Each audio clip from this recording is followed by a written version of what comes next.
سنبھال رہے تو نیکی ضائع ہو رہی ہے. اتنی بات پتہ ہے کہ جو دولت تجوری میں رکھ کے تالا لگا دیے بس وہی بچے گی. جس پیسوں سے گاڑی خریدی، جن پیسوں سے کپڑے خریدے، جن پیسوں سے گھر بنایا، جن پیسوں سے کچھ کھایا پیا، وہ تو ختم ہو گئے. جن نیکیوں کا شور مچایا، جن نیکیوں کی ادھم مچاتے رہے، وہ تو ختم ہو گئی. یہاں ساتھ لے جانے کے لیے کیا ہے؟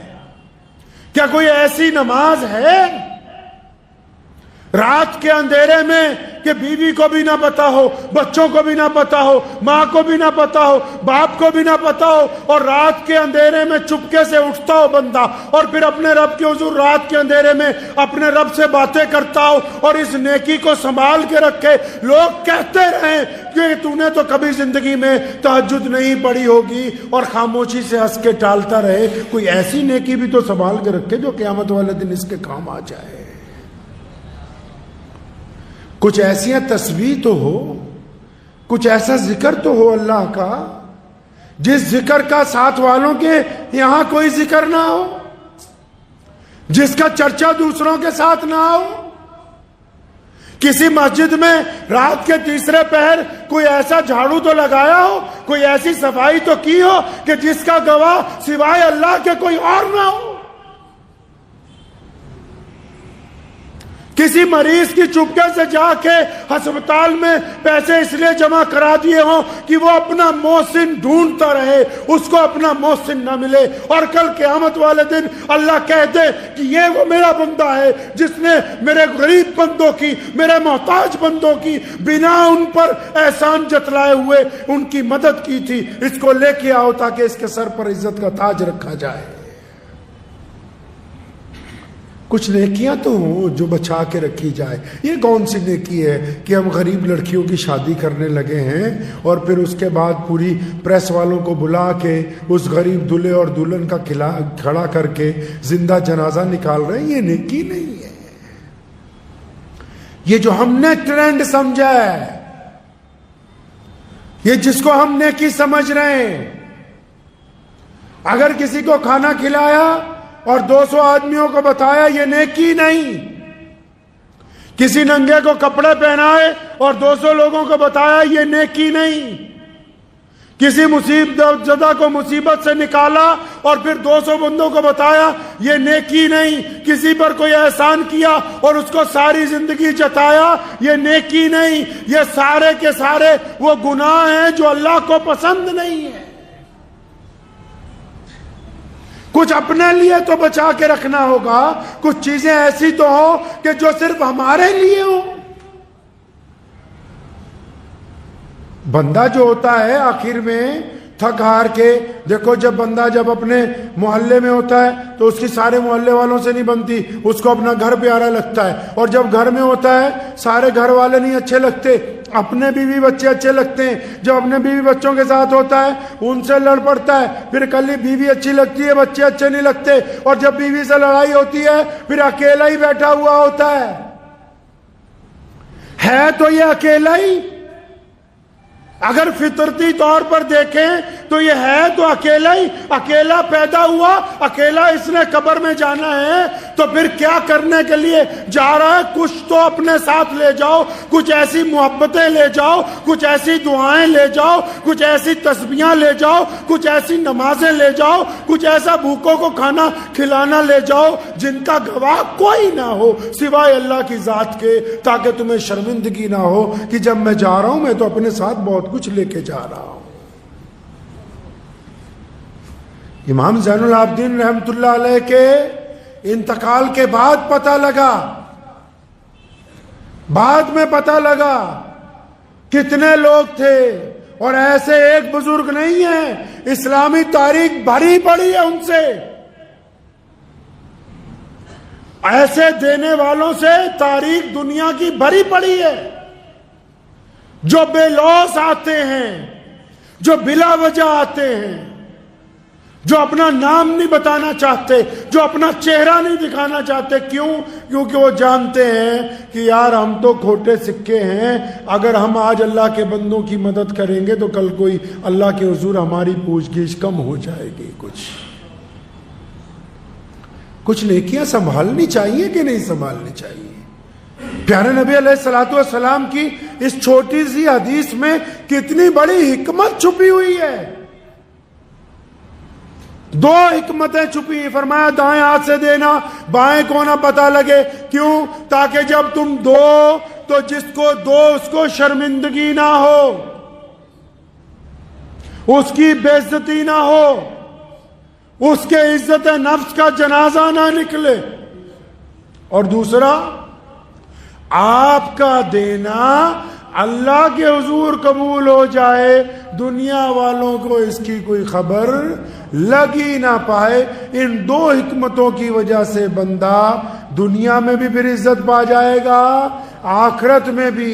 ایسے آٹا کی تھیلی دے کے فوٹو کھچاؤ گے، 10 آدمی کہیں گے ماشاءاللہ الحمدللہ بہت اچھا کیا، اور چپکے سے رات کو کسی کے دروازے پر راشن کی بوری رکھ کے آؤ گے نا، 10 آدمی فیس بک پہ ماشاءاللہ تو نہیں لکھیں گے، لیکن اس گھر کے اندر جو 10 غریب ہیں، اس گھر کے اندر جو محتاج ہیں، اس گھر کے اندر جو مسکین ہیں، اس گھر کے اندر جو ٹوٹے ہوئے دل کے لوگ ہیں، جن کے اللہ بالکل قریب ہے، وہ جب دونوں ہاتھ اٹھا کے دعا کریں گے کہ الہی میرا جو محسن، آپ کا جو اچھا بندہ ہم کو رزق پہنچا گیا، تو اس کے رزق میں کمی نہ ہونے دینا، اس کا جو نعم البدل ملے گا ان 10 لوگوں کے دکھاوے کے برابر ایک رتی نہیں ہو سکتی ہے، ایک رتی نہیں ہو سکتی ہے. ہم مسلمان ہیں، اسلام کی حکمت انقلاب کو دل کی گہرائیوں سے سمجھنا ہے. ہر معاملے میں قرآن پاک نے یتیموں کی عزت کرنے کے لیے کہا، رسول اللہ نے یتیموں کی عزت کرنے کے لیے کہا. یہ بھی تو کہہ سکتے تھے کہ جاؤ پھر یتیموں اور غریبوں کو اکٹھا کرو، لے آؤ سب کو مدینے میں اکٹھا کر کے ایک طرف سے سامان بانٹیں گے. نہیں، ایسا نہیں ہوا. پیارے نبی حضرت محمد الرسول اللہ صلی اللہ علیہ وسلم کے متعلق لکھا ہے، سنیں، جو پوری کائنات میں اللہ کے بعد سب سے عظمت والے، اللہ کے بعد جن کی سب سے زیادہ تعریفیں ہیں، اللہ کے بعد جو کائنات کے مالک ہیں، اللہ کے بعد جو روئے زمین کے تمام آسمانوں کے، تمام زمینوں کے، تمام مخلوقات کے لیے رحمت بنے ہیں، اللہ نے جن کو اپنا محبوب کہا، اللہ نے جن کے لیے یہ تک کہہ دیا کہ میں خدا ہو کر رسول اللہ پر سلام بھیجتا ہوں، تم بھی میرے محبوب کے اوپر درود بھیجا کرو. وہ محبوب جب دنیا سے پردہ کر گئے، ایک بچی روتی ہوئی مدینہ منورہ میں سیدنا ابو بکر صدیق رضی اللہ تعالیٰ عنہ کے پاس آئی، پوچھنے لگی کہ صاحب کہاں ہیں؟ قبر کی طرف اشارہ کیا، صاحب کہاں چلے گئے؟ ابو بکر صدیق کی آنکھیں پھر اشک بار ہو گئیں. فرمایا بچے بات کیا ہے؟ فرمایا نہیں ان سے بڑا کام تھا، میں ہماری تو دیکھ بھال ہی وہی کرتے تھے. بچے کیا کرتے تھے کہ میرے ماں باپ نہیں ہیں، میرے والد جنگ میں شہید ہو گئے، ماں کا انتقال ہو چکا ہے، میری دادی اور میں ہوں، ہمارے گھر میں بکریاں ہیں، انہی کے دودھ سے گزارا ہوتا ہے. تو فرمایا پھر اب مسئلہ کیا ہے؟ فرمایا صاحب آتے تھے نا روزانہ، دودھ دھو دیتے تھے، پھر ہم ان بکریوں کا دودھ کچھ پی لیتے تھے، کچھ بیچ دیتے تھے، اب تو وہ ہے نہیں، تو ہمارا یہ کام کون کر کے دے گا؟ سیدنا عمر رضی اللہ تعالیٰ عنہ خلیفہ بنے، چوری چھپے دیکھتے تھے سارے کام کہ ابو بکر کیا کیا کرتے، روز رات کو کہاں چلے جاتے، کدھر چھپ چھپ کے جاتے. ایک دن گئے، دیکھا کہ ابو بکر تو سحری سے بھی 1 گھنٹہ پہلے، 1 پیر پہلے جاتے ہیں پیدل، جوتے نہیں پہنتے. ارے بھائی یہ خلیفہ جوتے کیوں نہیں پہنتا؟ اگر کسی سے پوچھا گھر والوں سے، فرمایا یہ جہاں جاتے ہیں نا، یہ اس لیے جوتے نہیں پہنتے کہ جوتوں کی آواز سے لوگوں کی نیند نہ خراب ہو جائے. عمر بھی اس گھر میں پہنچ گئے، سارا معاملہ جب پتہ کر لیا دیکھا کہ ایک بوڑھی عورت ہے, آنکھوں کی روشنی کم ہے. سیدنا ابوبکر صدیق روز اس کے گھر جاتے ہیں, گھر کی صفائی کرتے ہیں, اس کا پاخانہ وغیرہ ساری صفائی کرتے ہیں, پانی بھر کے رکھتے ہیں, ہانڈی بناتے ہیں, روٹیاں اتارتے ہیں, اور اس کے بعد فجر سے پہلے اپنا کام نپٹا کے واپس آتے ہیں. سیدنا ابوبکر صدیق رضی اللہ تعالیٰ عنہ خلافت کے کام سے مکہ مکرمہ گئے, پیچھے حضرت عمر تھے, ان کو یاد آیا کہ وہ والا کام ہے, پہنچ گئے اور پھر وہ سارا کام کیا. کام کر کے اس اماں کو کہنے لگے اچھا اماں میں چلتا ہوں. کہنے لگی رک جا بیٹا, تو وہ نہیں ہے جو روز آتا ہے, وہ نہیں ہے تو روز جو آتا ہے.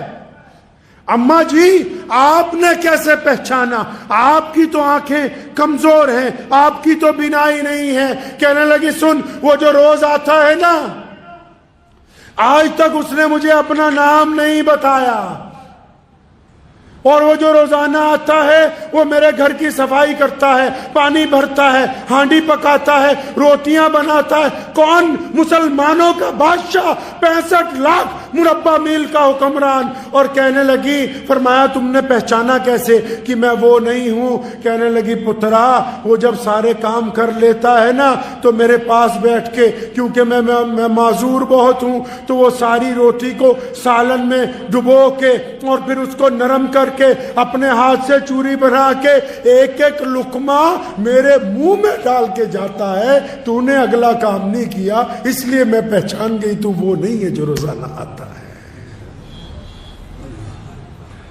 سیدنا عمر فاروق رضی اللہ تعالیٰ عنہ کہیں سے گزرے, ایک بوڑھی عورت نے گھر کے اندر سے ویسے ہی کہہ دیا کہ خلیفہ کو پتہ ہی نہیں میرے گھر میں کھانا نہیں. یہ گئے اندر, بڑے پریشان ہوئے, سارا سامان دیا, اور پھر وہاں باہر سے کئی ملکوں کے امبیسڈر آئے ہوئے ہیں, اور عثمان رضی اللہ تعالیٰ عنہ, عبد الرحمن بن عوف اور مولا علی انتظار کرنا خلیفہ کہاں ہے. وہ خلیفہ ایک بڑھیا کے گھر میں چولہا جلا رہا ہے, داڑھی میں سے دھواں نکل رہا ہے, رو رہا ہے اماں خلیفہ کو معاف کر دینا. اور اماں کیا کہتی, نہیں خلیفہ کو معاف نہیں کروں گی کیونکہ میں 2 دن سے بھوکی تھی. اس نے پتہ کیوں نہیں کیا؟